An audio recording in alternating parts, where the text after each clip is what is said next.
India में communalism एक बड़ा इंपॉर्टेंट मुद्दा बन जाता है। We should understand what is communalism. What is communalism? बात चींटियों की चल रही है तो चींटियों की ही बात कर लेते हैं। कम्युनलिज्म समझाने के लिए मैं आपको एक छोटी सी बात बताता हूं, इसको ध्यान से समझिएगा कि इंडिया में एक्चुअली में जो कम्युनलिज्म है उसका नेचर क्या है, इंडिया में कम्युनलिज्म कैसे काम करता है। आप एक जार ले लीजिए कांच का, उसमें आप 100 काली चींटियां डाल दीजिए और 100 रेड चींटियां डाल दीजिए। They won't fight. और ढक्कन बंद कर दीजिए। They won't fight. वो वहां पे आराम से रहेंगी, घूमेंगी, टहलेंगी, उसकी वॉल पे टहलते रहेंगी। They don't fight. इसीलिए बोला कांच का ले लो, दिखे फाइट कर रही है कि नहीं। नहीं, चींटियां फाइट करेंगी तो दिखेगा। अच्छा, आपको क्या लगता है मैंने स्टील का डब्बा क्यों नहीं बोला? मैंने कांच का इसीलिए बोला ताकि जब वो फाइट करें तो दिखे, लेकिन वो फाइट नहीं करेंगी। फिर क्या होता है कि अचानक से एक व्यक्ति जाता है, उस जार को उठाता है और हिला देता है और फिर रख देता है। अब वो सारी चींटियां लड़ना शुरू कर देंगी। काली वाली चींटियों को लगेगा कि लाल वाली दुश्मन है और लाल वाली चींटियों को लगेगा कि काली वाली दुश्मन है। बट एक्चुअली में वो एक दूसरे की दुश्मन नहीं है। दुश्मन तो वो है जिसने वो जार हिलाया है, वो बाहर बैठा है, उससे इससे कोई नुकसान नहीं हो रहा है। तो असली सवाल ये नहीं होता कम्युनलिज्म में कि एक्चुअली में लड़ना है या नहीं लड़ना है। असली सवाल ये होता है कि जार हिलाया किसने है। आपको असली दुश्मन का पता करना होता है। और ज्यादातर कम्युनल वायलेंस के केसेस ऐसे ही रन करते हैं जहां पे जार हिलाने वाले का पता नहीं होता। हिंदू और मुसलमान इस सोसाइटी में बिल्कुल पीसफुली आराम से रह रहे हैं, बिल्कुल वैसे ही जैसे वो लाल और काली चींटियां उस जार में बिल्कुल पीसफुली रहती हैं। और ये पीसफुली तब तक ऐसे रहेंगे जब तक कि कोई आके इस जार को हिला ना दे। फिर अचानक से कोई आता है, इस जार को हिला देता है। हिंदू अपने घरों से और मुसलमान अपने घरों से तलवार लेके निकलते हैं। और तब केसेस आते हैं कम्युनल वायलेंस के। और उन्हें ये समझ में नहीं आता कि भाई 10 दिन पहले तो तुम शांति से रह रहे थे, 10 दिन में ये हुआ क्या कि तुम तलवार लेके निकले हो। तो तुम्हें एक दूसरे को नहीं मारना है, तुम्हें ढूंढना है कि ये जार हिलाने वाला कौन है। और मोस्ट ऑफ द केसेस में ये जार हिलाने वाले पॉलिटिशियंस होते हैं। ये आते हैं जो जार हिला के और फिर कम्युनल वायलेंस को इंसाइट करते हैं। तो इंडिया में जो कम्युनलिज्म है ये बिल्कुल ऐसे ही काम करता है, बिल्कुल इसी ट्रेट पर काम करता है जो एग्जाम्पल मैंने आपको कम्युनलिज्म का बताया हुआ है। यहां पर समझिए कम्युनलिज्म का मतलब क्या होता है। सामान्य मतलब आप लोग कम्युनलिज्म का जानते हो। ये एक ऐसी आइडियोलॉजी होती है जहां पर किसी भी सोसाइटी को मल्टीपल रिलीजियस कम्युनिटीज के बेसिस में डिवाइड कर दिया जाता है, जिनके अपने डिफरेंट सेक्युलर इंटरेस्ट होते हैं, डिफरेंट रिलीजियस इंटरेस्ट होते हैं। उनके इंटरेस्ट दूसरे रिलीजियस कम्युनिटी से डिफरेंट होते हैं। ठीक है, जो सोसाइटी होती है वो डिफरेंट रिलीजियस ग्रुप में इस हद तक डिवाइडेड होती है कि उनके व्यूज बहुत एक्सट्रीम वे में भी डिफर करने लगते हैं। इनफैक्ट कई बार कोलाइड करने लग जाते हैं, आपस में टकराने लग जाते हैं। और ऐसी स्थिति में आइडियाज में इनटॉलरेंस आता है और अल्टीमेटली शुरू हो जाता है कॉन्फ्लिक्ट। तो कम्युनल कॉन्शियसनेस कम्युनल वायलेंस में कन्वर्ट हो जाता है। कम्युनल कॉन्शियसनेस कम्युनल वायलेंस में कन्वर्ट हो जाता है। यहां पे सीपी भामरी का एक मतलब आर्ग्यूमेंट है, बहुत ज्यादा इंपॉर्टेंट नहीं है, लिखने लायक नहीं है क्योंकि वन साइडेड है। बट यहां पे इन्होंने पॉलिटिक्स ऑफ रिलीजन को पॉलिटिक्स ऑफ कास्ट से एसोसिएट किया है। वो पार्ट आपके काम का है, आप कहीं चाहो तो कोट कर लेना। खैर ये तो कांग्रेस को इसके लिए रिस्पॉन्सिबल बताते हैं। ये कहते हैं इंडिया में पॉलिटिक्स ऑफ कास्ट और पॉलिटिक्स ऑफ रिलीजन एक ही सिक्के के दो पहलू हैं। जब पॉलिटिक्स ऑफ कास्ट शुरू होता है तो पॉलिटिक्स ऑफ रिलीजन ऑटोमेटिकली शुरू हो जाता है और उसके बाद कॉन्फ्लिक्ट की सिचुएशन शुरू हो जाती है। तो जब पॉलिटिक्स रिलीजन में या रिलीजन पॉलिटिक्स में एंटर करता है तो वहां पे कम्युनल कॉन्शियसनेस क्रिएट होती है और कम्युनलिज्म अराइज होता है। ठीक है, कम्युनलिज्म को पॉल ब्रास ने, जो कि कम्युनलिज्म के एक बहुत ही प्रोमिनेंट स्पेशलिस्ट माने जाते हैं, ये कम्युनल राइट्स के नेचर को एनालाइज करते हैं। ये कम्युनल राइट्स के नेचर को एनालाइज करते हैं। ये कहते हैं कि जनरली ऐसा माना जाता है कि जो कम्युनल वायलेंस इंडिया में होता है वो स्पॉन्टेनियस है, अचानक से शुरू हो जाता है।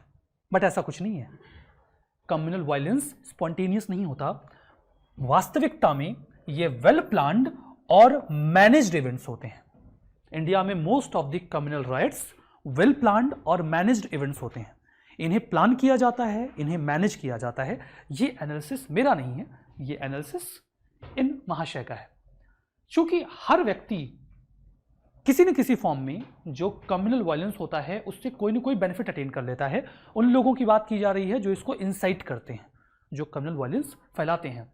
कम्युनल वायलेंस इसीलिए हमेशा किसी न किसी फॉर्म में बना रहता है। इन स्कॉलर्स का तो ये भी मानना है कि एक्चुअली में इंडिया कभी भी कम्युनल वायलेंस से फ्री नहीं होता, बस यहाँ पर ब्रेक्स होते हैं। एक कम्युनल वायलेंस हुआ, अभी ब्रेक चल रहा है, फिर अगला वाला होगा।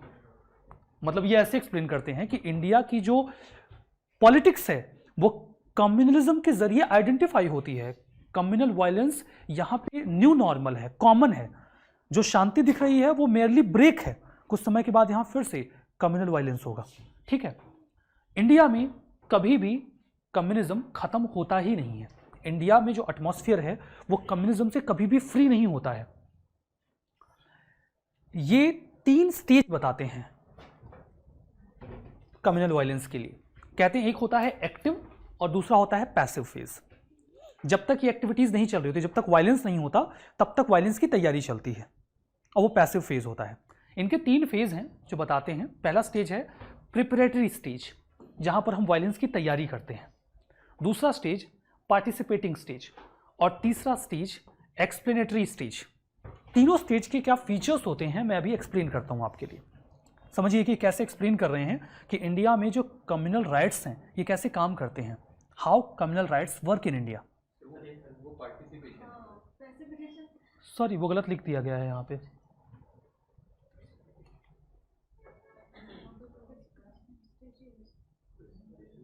प्रेसिपिटेशन ही है ये, प्रेसिपिटेशन ही है, उसको एक्सप्लेन करना पड़ेगा।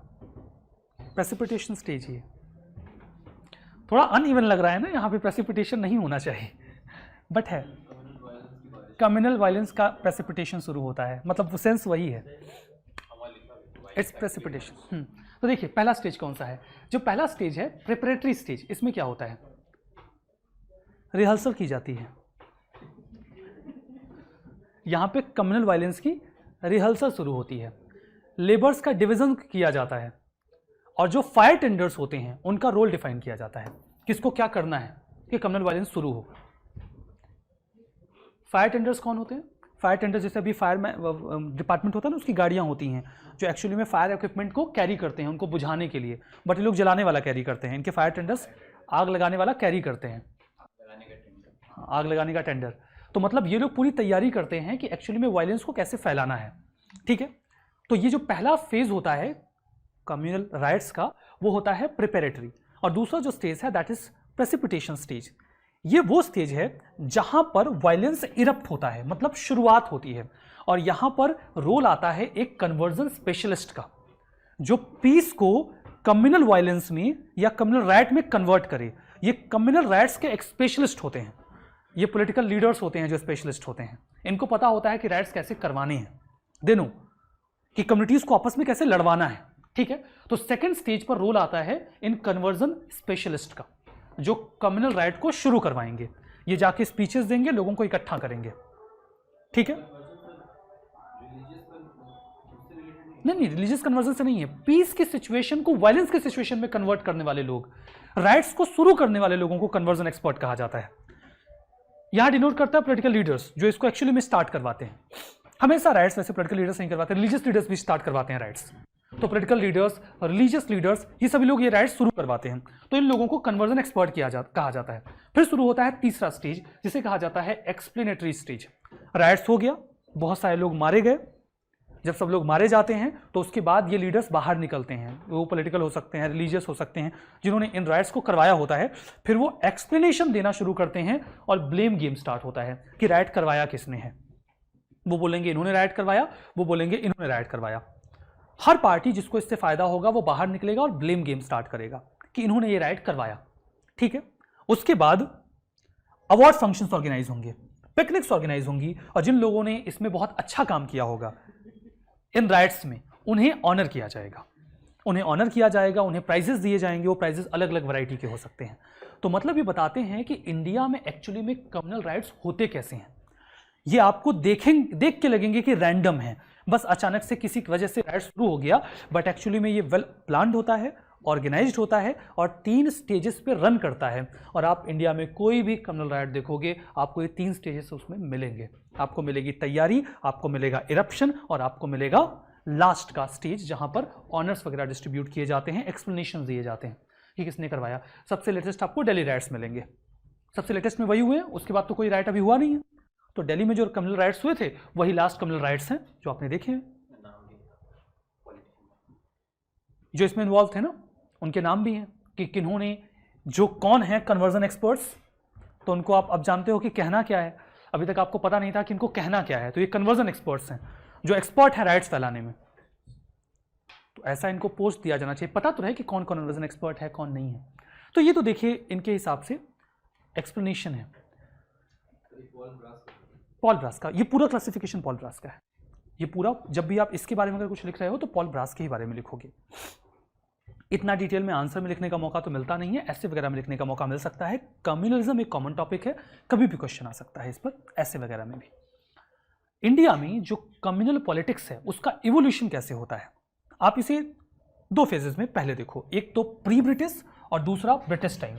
इसके बाद एक तीसरा फेज देखेंगे, दैट इज आफ्टर इंडिपेंडेंस।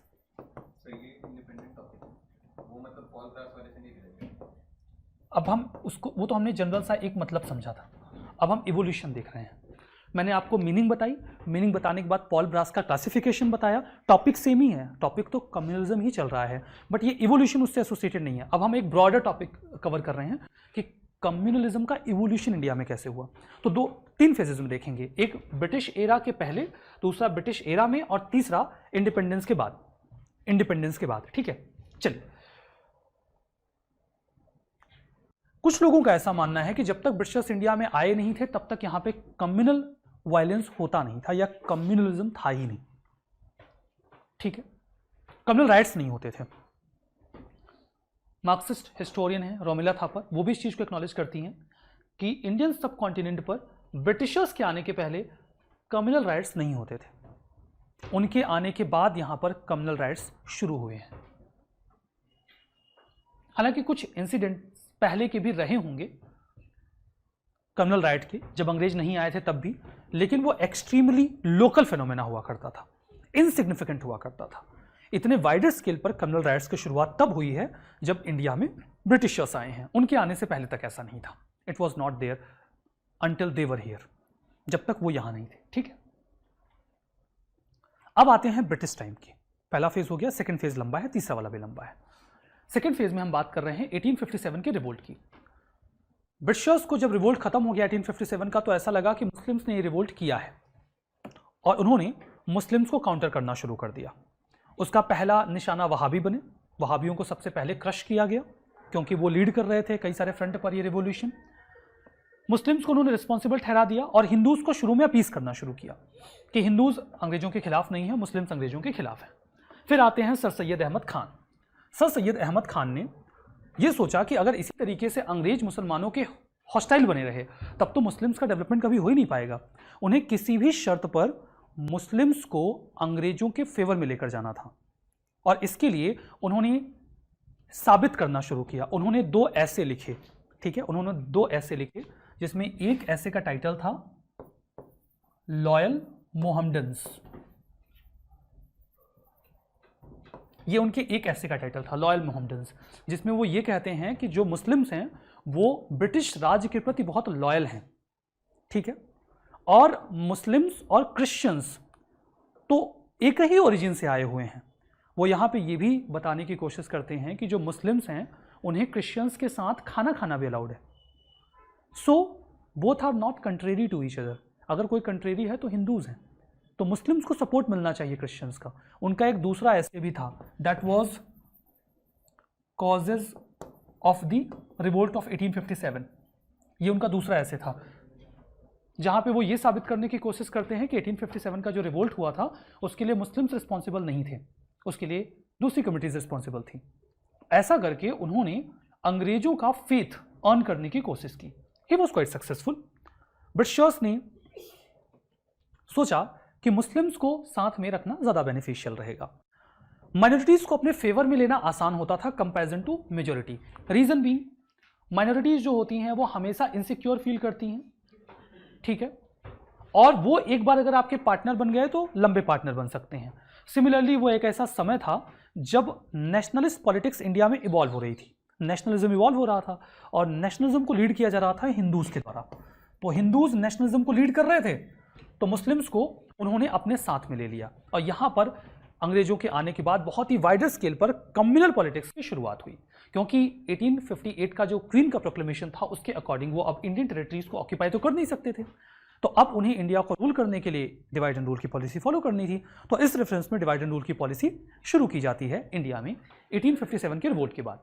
एक और सर है सर, विपिन चंद्रा बताते हैं कि सर 90 तो उस टाइम पर सर अहमद खान ने जो सर मुस्लिम यूनिवर्सिटी, अलीगढ़ मुस्लिम यूनिवर्सिटी डेवलपमेंट कराया, Mohammedan Anglo oriental college mould. तो बता रहे कि ये पहले ऐसे नहीं थे सर, अहमद खान पहले सेकुलर हुआ करते, अरे पहले सेकुलर हुआ करते थे, वो कहा करते थे कि Hindus and Muslims are two eyes of the nation, तो ये उनका तो पहले बहुत फेमस कोट है। शुरू में उनका ऐसा कोई अप्रोच नहीं था, बाद में उनका अप्रोच चेंज हो गया। ऐसे चेंज हुआ कि वो बता रहे थे जो फंड आता था अलॉटमेंट में, ब्रिटिश लोग इंडिया की डेवलपमेंट में फंड अलॉट करते थे, तो वहाँ पर ओनली पर्सनैलिटी देखे जाते थे, नेहरू गांधी, कोई मुस्लिम पर्सनैलिटी नहीं इमर्ज की आती थी उस टाइम पर। तो ये विपिन चंद्रा ठीक है, एक रीजन था, टू नेशन थ्योरी उन्होंने सबसे पहले दी। Okay, that will be part of history. अभी तो हम कम्युनलिज्म के टॉपिक पर हैं, तो हम केवल उस टॉपिक को ही टच कर रहे हैं जहाँ पे कम्युनल एलिमेंट है। 1906 में मुस्लिम लीग का फॉर्मेशन हुआ ब्रिटिशर्स के सपोर्ट से। 1905 में बंगाल का पार्टीशन हुआ। 1909 में सेपरेट कम्युनल इलेक्टोरेट दिया गया मुस्लिम्स को। ये सारे मामले आपके लिए नोन है ना, जानते हो ना आप। 1915 में सावरकर जी ने हिंदू महासभा को फॉर्म किया, जिसने मुस्लिम लीग को चैलेंज करना शुरू किया। 1919 में गवर्नमेंट ऑफ इंडिया एक्ट आया, जिसमें कम्युनल इलेक्टोरेट को और वाइड स्केल पे फैला दिया गया। 1925 में सावरकर जी ने हिंदुत्व की थ्योरी दी, जहां पे कहा गया कि इंडिया को हिंदू राष्ट्र बनाया जाएगा। सावरकर जी का नेशनलिज्म ये था कि फादरलैंड और स्पेशल लैंड एक ही होना चाहिए, मतलब जो हमारी ज़मीन है वही हमारा स्पेशल लैंड होना चाहिए, तो अगर हम हिंदू हैं तो भारत हिंदू देश होना चाहिए। ये उनका एक बेसिक सा नेशनलिज्म की फिलॉसफी थी। 1925 में आरएसएस फाउंड होता है। 1925 में फिर आरएसएस फाउंड होता है। ये इवोल्यूशन बता रहा हूँ, अंग्रेजों के आने के बाद कम्युनलिज्म कैसे इवॉल्व हो रहा है बहुत तेजी से। इन पॉइंट्स को हमें डिस्कस नहीं करना है, जस्ट हैव अ लुक, ठीक है। ये केवल एक पॉइंटर्स हैं जिनका जिक्र कम्युनलिज्म को। ऐसा क्यों नहीं किया उन्होंने? मौका नहीं मिला, जेल में चले गए। देखिए, इसके बाद मोहम्मद इकबाल, इन्होंने कॉन्सेप्ट दिया मुस्लिम उम्मा का, मुस्लिम ब्रदरहुड का। उनका ये कहना था कि जो इस्लाम है वो फंडामेंटली टेरिटोरियल नेशन में बिलीव नहीं करता। उनका ये कहना है कि जहाँ पर भी मुस्लिम्स हैं उन्हें एक टेरिटरी के भीतर होना चाहिए। तो मुस्लिम्स के लिए ये अन इस्लामिक है कि वो मैन मेड लॉज को माने, उन्हें तो जो सुपीरियर लॉज हैं उन्हें ही मानना चाहिए। तो ये कॉन्सेप्ट तो लोगों के लिए थोड़ा थ्रेट पहुंचाने वाला था। उधर हिंदू राष्ट्र का कॉन्सेप्ट आ रहा था। तो ये कम्युनल पॉलिटिक्स के बहुत ही की एलिमेंट थे जो ब्रिटिशर्स के इंडिया में आने के बाद बहुत ही स्पीडली इवॉल्व हो रहे थे। दे वर evolving very speedly.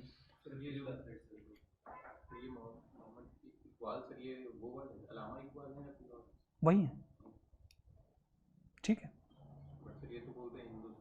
Initial phase में।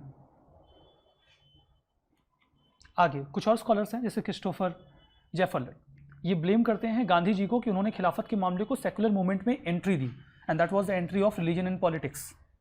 वो ये आरोप लगाते हैं गांधी के ऊपर कि गांधी जी ने रिलीजन के मामले को पॉलिटिक्स में एंट्री दी, नहीं तो पूरा रिलीजियस मूवमेंट मतलब सेकुलर था, उसे नॉन सेकुलर तो गांधी जी ने बनाया, उन्हें खिलाफत के मामले को इसमें एंट्री देनी नहीं चाहिए थी। तो वही आरोप लगा देते हैं उनके ऊपर।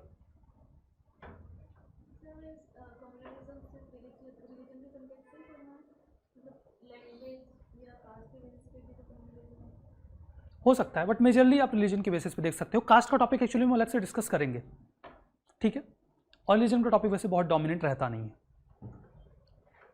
कास्ट इन पॉलिटिक्स आपका अलग से टॉपिक भी है, तो वो हमें 9वीं यूनिट में पढ़ना भी है। फिर 1925 में आरएसएस का फॉर्मेशन होता है। आरएसएस को जो पैन इस्लामिज्म था उसके एग्रेशन के रिएक्शन के तौर पे माना जाता है कि आया, जहाँ पे बताया गया कि एक इस्लामिक कंट्री बनेगी जहाँ पे दुनिया में जो भी इस्लामिक फेथ को मानने वाले लोग हैं वो उसमें रिसाइड करेंगे। तो इन लोगों ने अपनी पॉलिसी को काफ़ी एग्रेसिव बनाया और इन्होंने हिंदुज्म के एक मिलिटेंट फॉर्म को प्रोपेगेट करना शुरू किया ताकि वो हिंदू सेंस ऑफ वल्नरेबिलिटी को ओवरकम कर सकें। जो पैन इस्लामिज्म था उसमें हिंदूज वल्नरेबल हो जाते, तो उसे काउंटर करने के लिए फिर आरएसएस एग्जिस्टेंस में आता है।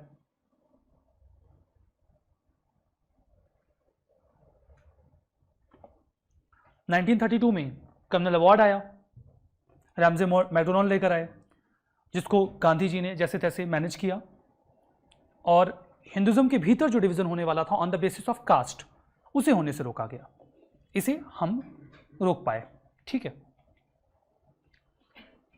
अब आइए आफ्टर इंडिपेंडेंस की। इंडिपेंडेंस तक का हमने कवर कर लिया। देश के आज़ाद होने तक जो कम्युनलिज्म है इंडियन पॉलिटिक्स में वो कैसे इवॉल्व हुआ वो हमने बिल्कुल ब्रीफली देखा। अब देश के आज़ाद होने के बाद आइए एक एक डिकेड करके पढ़ते हैं, 1960 तक, फिर 70, 80, 90 ऐसे करके एक एक डिकेड करके पढ़ते हैं। 1960 तक आइए, यहाँ पे देखिए भारत में कोई मेजर कम्युनल राइट हुए नहीं।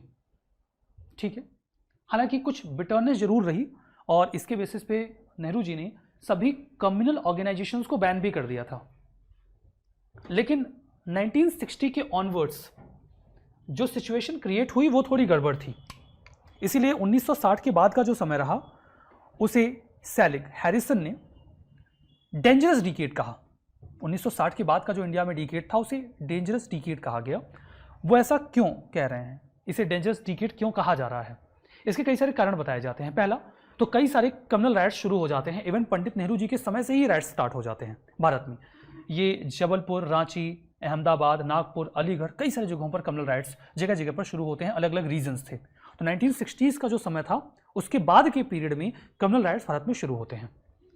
फिर लिंग्विस्टिक पॉलिटिक्स स्टार्ट होती है 1960s के समय में। लिंग्विस्टिक पॉलिटिक्स में दो बेसिक एजेंडा रहा, एक तो लिंग्विस्टिक स्टेट्स की डिमांड शुरू हुई और इसके बेसिस पर वायलेंस हुए। आपने देखा कितनी सारी जगहों पर आंध्र प्रदेश में लोग सड़कों पर उतर आए, आगजनी की जाने लगी, मारकाट शुरू हो गई। तो लिंग्विस्टिक स्टेट्स को बनाने को लेकर भारत में राइट्स शुरू हुए, तो ये भी कम्युनल राइट्स का ही एक पार्ट था जब लैंग्वेज के बेसिस पर राइट्स स्टार्ट हो गए। और दूसरा, ये हिंदी को ऑफिशियल लैंग्वेज बनाने से रोकना चाहते थे। ऐसी बात चल रही थी कि हिंदी को ऑफिशियल लैंग्वेज बना दिया जाए, लैंग्वेज के बेसिस पे कम्युनिटी फॉर्म करके फिर उसके बेसिस पर आप डेंजरस डिकेड है। इसके बेसिस पर फंडामेंटली हम इसकी बात कर रहे हैं। एक्चुअली में इसमें केवल वो एलिमेंट बात नहीं हो रहा है कि हाँ कम्युनल राइट्स हो गया इसलिए डेंजरस डिकेड था। चाइना वॉर भी हुआ था, पाकिस्तान वॉर भी हुआ था, इसलिए भी डेंजरस डिकेड था। उस कॉन्टेक्स्ट में चल रहे हैं कि 1960 में ये पूरा 1960 के बाद का 1960 टू 70 का जो डिकेड था ये डेंजरस डिकेड क्यों था, अभी हम उसकी बात कर रहे हैं। तो ऑफिशियल लैंग्वेज हिंदी, इसको लेकर भी काफी कंट्रोवर्सी इमर्ज हुई। वॉर हुआ चाइना और पाकिस्तान के साथ, तो मतलब 1960 से 70 के बीच का जो दशक था वो काफी डेंजरस रहा इंडिया के लिए, हर फ्रंट पर, इंटरनल फ्रंट पे भी और एक्सटर्नल फ्रंट पे भी। इंडिया की वल्नरेबिलिटीज दिखने लगी, जो अभी तक नेहरू जी ने जैसे तैसे मैनेज किया हुआ था, वो 60s और 70s में साफ साफ दिखने लगा कि कहाँ गड़बड़ियाँ हैं। ठीक है, ये सेलिज हैरिसन का आर्ग्यूमेंट है कि डिकेड 1960 to 70s का एक डेंजरस डिकेड रहा। अब आइए 70s और 80s की बात करते हैं। इस टाइम में इंदिरा गांधी जी ने रिलीजन का और कास्ट का मैसिव यूज किया। ठीक है, कास्ट का इस्तेमाल शुरू कर दिया गया क्योंकि कांग्रेस सिस्टम ब्रेक हो रहा था, कांग्रेस खुद को कमजोर महसूस कर रही थी। तो जब कांग्रेस खुद को महसूस कर रही थी कि वो कमजोर हो रहे हैं, तो उन्होंने रिलीजन और कास्ट का सहारा लेना शुरू कर दिया अपने आप को स्ट्रांग बनाने के लिए। They tried to make them strong. और इसकी सबसे वर्स्ट ट्रेजेडी रही ऑपरेशन ब्लू स्टार। आप लोग इसके बारे में फंडामेंटल्स जानते हैं, जहां पे गांधी मतलब इंदिरा गांधी जी का इसमें इन्वॉल्वमेंट रहा और एंटी सिख राइट शुरू हो गए दिल्ली में, कैपिटल में। कितने सारे लोग मारे गए, जलते हुए टायर लोगों के गले में डाल दिए गए, बहुत सारे सिख लोगों को यहां पे मार दिया गया। तो ये कम्युनल पॉलिटिक्स का रिजल्ट रहा। अब जो कम्युनलिज्म था राजीव गांधी जी के फेज में वो कैसा रहा उसकी बात कर लेते हैं। तो यहां पर दो फ्रंट पर राजीव गांधी जी ने काम करना शुरू किया। दोनों फ्रंट पे बड़ा मिसमैनेजमेंट रहा। एक तो वो मुस्लिम्स को अपीस करने की कोशिश करते हैं और दूसरा वो हिंदूज को अपीस करने की कोशिश करते हैं। तो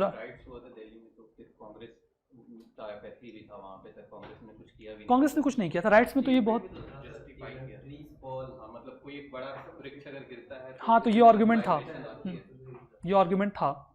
मतलब आप कहीं पर भी राइट्स अगर देखिए शुरू होते ही उन्हें खत्म किया जा सकता है, गवर्नमेंट चाहे तो उन्हें जल्दी से कंट्रोल कर सकती है, it's not a big deal. Government control नहीं करना चाहती, वो राइट्स को 24 घंटे 48 घंटे चलने देते हैं ताकि ब्लेम गेम शुरू हो सके। वो तीसरा वाला स्टेज, राइट्स होंगे नहीं तो ब्लेम किसके ऊपर डालोगे। जब राइट्स शुरू होते हैं तो सब उसमें से फायदा निकालने की कोशिश करते हैं। दिल्ली में शुरू हुआ तो सब अपने अपने काम में लग गए कि किसको किसके ऊपर ब्लेम डालना है, साबित करना है कि कौन करवा रहा है। कंट्रोल करना होता तो आप कंट्रोल कर लो, आपके पास पैरामिलिट्री फोर्सेस हैं, पुलिस है, मिलिट्री है, बुलाओ और कंट्रोल कर लो। आप विदिन 24 आवर राइट्स कंप्लीट कर सकते हो, कंट्रोल कर सकते हो अगर बहुत मैसिव स्केल पे। हाँ, वहां पर भी हुआ था। अगर स्टेट चाहे तो जल्दी कंट्रोल कर सकता है, लेकिन स्टेट कंट्रोल नहीं करता, उसे चलने देता है सो दैट वो ब्लेम कर सके या उसका पॉलिटिकल यूज किया जा सके। इसी रेफरेंस में इसका इस्तेमाल किया जाता है। तो डुअल अपीजमेंट की पॉलिसी राजीव गांधी जी ने अपनाई। डुअल अपीजमेंट कैसे, आप देखिए, पहले 2 सालों में उन्होंने हिंदूज को फेवर करना शुरू किया।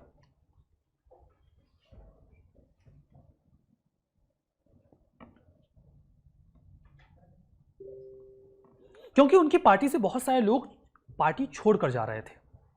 उन्हें ऐसा लग रहा था कि ऐसा हुआ तो उनकी पार्टी स्ट्रेंथ वीक हो जाएगी।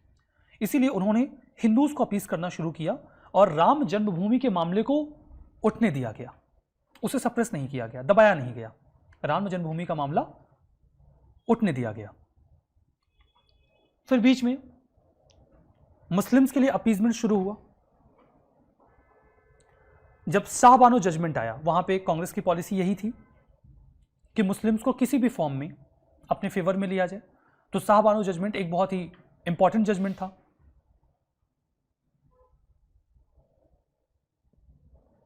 लेकिन उसके बाद जो बीजेपी और हिंदू पार्टीज थी वो बहुत इनसिक्योर हो गई और उन्होंने इसके पहले जो उन्होंने राम जन्मभूमि के मामले को हवा दी थी, उन्होंने उसको और पकड़ लिया और अपनी इनसिक्योरिटी को खत्म करने के लिए राम जन्मभूमि के मामले को और हाईलाइट किया जाने लगा। तो 1-2 पोल्स बन गए राजीव गांधी जी के समय में। वीपी सिंह जी के समय में जो कम्युनलिज्म था उसका क्या नेचर था? उसके बाद आएगा, अभी वो भी आ जाएगा। ये कोलेशन पॉलिटिक्स मैनेज नहीं कर पा रहे थे वीपी सिंह जी। इनसे जब मैनेज हो नहीं रहा था तो कई सारी जगहों पे इंसर्जेंसी स्टार्ट हो गई थी। कश्मीर में, पंजाब में इकोनॉमिक चैलेंजेस अपने अलग फ्रंट पे थे। इकॉनमी लगभग खत्म होने के कगार पे थी। हमारा एक बहुत बड़ा अलाई था यूएसएसआर, उसकी खुद की हालत बहुत ख़राब थी। सिचुएशन बहुत ऑड हो गई थी। वीपी सिंह जी को कुछ समझ में नहीं आ रहा था कि वो अपनी पॉलिटिक्स बचाए कैसे। तब उन्होंने कास्ट का कार्ड खेलना शुरू किया और मंडल कमीशन की रिपोर्ट इंप्लीमेंट करने का मन बनाया गया कि मंडल कमीशन की जो रिपोर्ट अभी तक पड़ी है हम उसे इंप्लीमेंट करेंगे।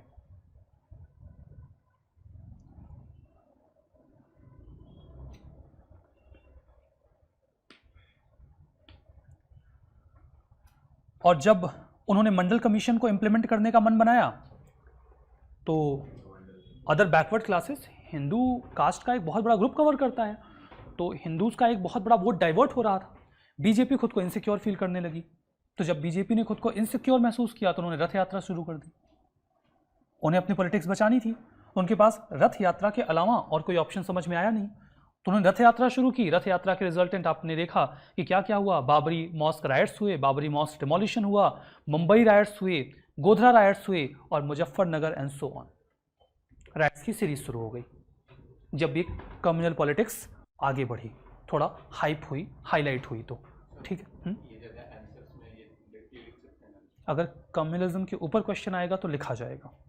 एक्चुअली में आप ये जो मैं आपसे शुरू में कह रहा था कि जब आर्गुमेंट दो तो बीजेपी और कांग्रेस दोनों को लिखो, तो आप लिख सकते हो। एक को लिखोगे तो नहीं लिख सकते हो। जैसे आपने कहा कि मंडल कमीशन आया और उसको काउंटर करने के लिए रथ यात्रा शुरू हो गई, चलेगा। आप 2 आर्गुमेंट दे रहे हो ना, साथ के साथ 2 आर्गुमेंट दे रहे हो तो चलेगा। एक आर्गुमेंट दोगे तो नहीं चलेगा।